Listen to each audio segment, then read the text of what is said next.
Untuk kegiatan MGMP yang ketiga, tanggal 2 November 2023 sebagai berikut. Yang pertama adalah pembukaan, yang kedua adalah pengarahan, lanjutkan dengan kegiatan intinya, kemudian yang selanjutnya adalah lain-lain, dan yang terakhir adalah penutup.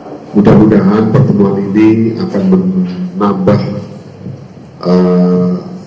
pengetahuan kita, menambah wawasan kita, sehingga sebagai seorang guru kita akan bisa meningkatkan kualitas mengajar kita terhadap anak-anak didik kita. Amin ya rabbal alamin. Bapak Ibu sekalian, kegiatan ini tentunya kita semua sudah menyadari bahwasanya tujuan utama daripada kegiatan ini tidak lain adalah untuk berusaha upaya untuk meningkatkan kreativitas dalam mengajar kita. Bapak Ibu yang saya hormati, jadi sebelum saya masuk, anak-anak sudah siap dengan materi masing-masing. Oh, kehormatan untuk Bucai aja, Bucai. Bucai saya ngajar kelas 7, kelas 8, kelas 9. Ibu pilih kelas berapa? Kelas 7. Bucai, kelas 7 semester 1. Ini kelas 7 ini terdiri dari 11 materi, Bu.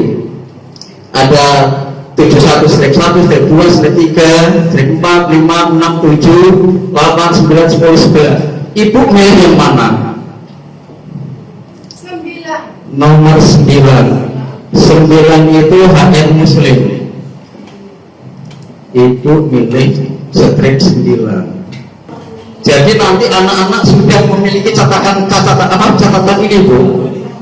Boleh fotokopi tadi yang sudah saya sampaikan, boleh fotokopi, boleh ngeprint, boleh nulis, basic. Yang penting saya masuk sudah punya materi. Materinya pasti Bu ya, 71 strip 9 pemurah dan pikir. Ini terdiri dari satu lembar materi. Nah, yang ini namanya LKS untuk anak-anakku. Ini 5 soal. Nah, ini anak-anak ketika saya masuk wajib punya ini. Punya ini wajib. Kalau berlalai boleh hanya 5 anak, tapi kalau lebih berat kena sanksi. BP ya, yang BP kelas 7, kelas 8. Jadi anak kena sanksi itu kalau lebih dari 5 itu kena sanksi. Kalau anak hanya ada 5 yang nggak bawa, tetap pembelajaran tetap, tapi kalau lebih berarti kena sanksi. Setidak-tidaknya duduk di bawah papan tulis. Tapi kalau wis berbina, duduk di depan pintu. Tapi next terang hormat bendera, next terang. Ini materi ini wajib ya. Saya tutup. Ini masing-masing saya anggap sudah memiliki lembar ini. Ini untuk format slide awal ya. Slide awal. Nah, ini yang strip 9-nya di sini membedakannya. Nah, perintah pertama Ibu-ibu, baca materi yang telah dimiliki dan siapkan satu pertanyaan dengan kata pilihan. Kata tanyanya adalah dengan adik Siba. Ini yang guru bahasa Indonesia mungkin masih hafal, adik Siba. Jadi pertanyaan anak-anak itu nanti yang ditanyakan boleh apa, di mana, kapan, siapa, mengapa, bagaimana. Sebetulnya ini dulu saya waktu menggunakan setat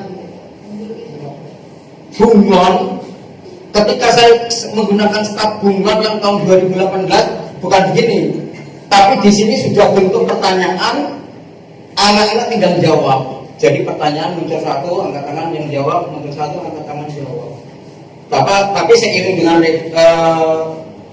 ada kurikulum merdeka, kemudian ada KMA 183, dan saya lihat pelajaran Al-Quran Hadis itu berbeda, maka saya rombak semuanya sekalian. Dan ini bukan menggunakan pertanyaan, tapi anak-anak saya ciptakan untuk membuat pertanyaan. Manfaatnya apa? Manfaatnya ketika nanti anak masuk ke remedi dan pengayaan, ini nanti akan bermanfaat di sana. Oleh karena itu, strategi yang saya gunakan tadi ya, strategi yang saya gunakan itu gurita anak tangga. Strateginya, model pembelajarannya yang saya gunakan adalah start, gurita, modifikasi. Nah, ini nanti akan guritanya di situ. Ini nanti bermanfaat di remedi dan pengayaan. Nah, setelah ini saya beri waktu anak-anak beberapa menit sambil saya ngisi buku agenda saya, mengisi yang buku itu terus saya tanda tangan kartu aktivitas, saya kira cukup. Setelah itu mulai saya bentuk kelompok. Kelas itu terdiri dari 4 baris. Saya mulai dari diskusinya begini. Silakan angkat tangan kelompok ini pertanyaannya. Nanti dia akan menyampaikan pertanyaannya. Setelah dia menyampaikan pertanyaannya, yang jawab sebelahnya. Sebelahnya lagi nanti dia mengajukan satu pertanyaan yang sudah disiapkan, yang jawab sini. Terus geser. Satu pertanyaan dari sini, jawab sini, pertanyaan sini, yang jawab sini. Kalau masih ada yang menyimpan pertanyaan, misalnya punya pertanyaan dari sini, bisa dilempar ke sana, bisa dilempar sini yang jawab. Masih ada yang punya simpanan pertanyaan, oh sana. Pertanyaannya apa? Lempar ke sana atau lempar ke tengah, terus sampai habis. Sampai habis. Nah, setelah itu habis belajar membaca. Tinggal kelas A, B, C atau D, E, F. Terus terang, konten ini sebetulnya saya kemas untuk D, E, F. Maka konten ini kalau dilakukan oleh anak A, B, C gampang banget. Kalau kelas A, saya nggak memberi contoh, langsung dibaca berulang-ulang. Setelah itu sini membaca balik. Kalau sudah cukup, lanjut. Tapi kalau kelas D, E, F, saya memberi contoh dulu, nggak usah banyak-banyak. Ke terjemahan. Kalau terjemahan ini dibaca bersama-sama aja saya, karena tulisannya banyak. Karena tulisan seperti ini nggak seperti Arab. Ini walaupun kelas F bisa membaca tulis. Ini disampaikan.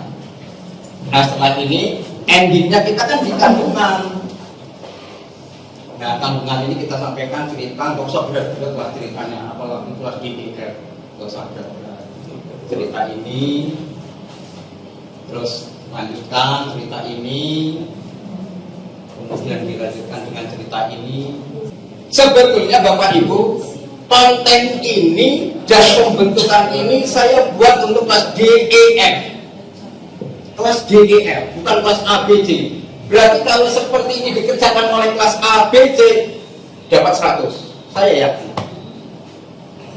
Terus saya tadi strateginya gurita anak tangga, kemudian model pembelajarannya adalah start, gurita modifikasi. Ini nanti mengguritanya ke soal harian, ke soal mid, ke soal pas.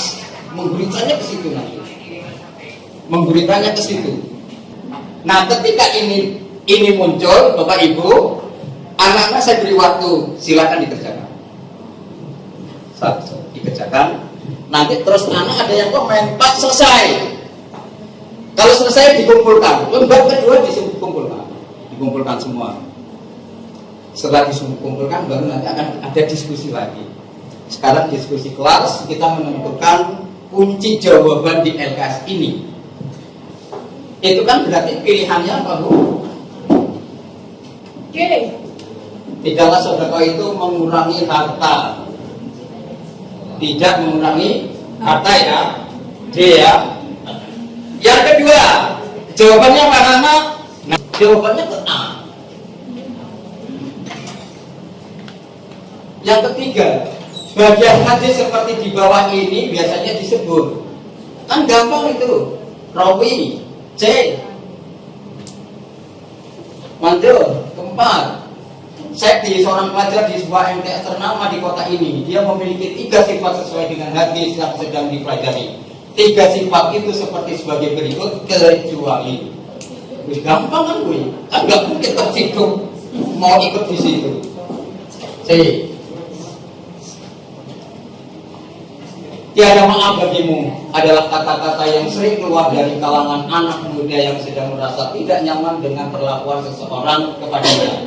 Beda dengan Fisgo, dia senang memaafkan temannya yang pernah melukai hatinya akibat bercanda tanpa sengaja. Fisgo memiliki sifat seperti hadis riwayat Muslim. Kalau sudah seperti ini Bu, baru saya mengoreksi kerjaan tadi. Saya koreksi yang dapat 100. Kemudian setelah dikoreksi, ya jangan dibiarkan. Kalau sudah dikoreksi, didata, maka saya absennya nggak sama dengan ibu-ibu. Kalau absen ibu-ibu kan yang digunakan oleh yang dibuat Kak Supri. Kalau saya kan bentuknya seperti ini. Ini absen sekaligus nilai pertemuan. Jadi pertemuan hari ini siapa yang masuk, nilainya berapa, saya punya Bu. Ini nanti untuk mendata nilai nanti seperti apa saya bisa. Anak-anak, pertemuan besok kita adalah ke 71/10. Ke 7/10. Jadi setiap saya masuk itu satu RPP-nya harus sama dengan PowerPoint-nya, harus sama dengan materi yang dipegang anak. Itu harus sama. Kalau nggak sama, ikut saya bersama, tidak sama. Belajarlah memahami di atas batu ketika teman meniupkan kesejukan umum, tapi pahatlah di atas pasir pantai ketika teman meniupkan kegerahan.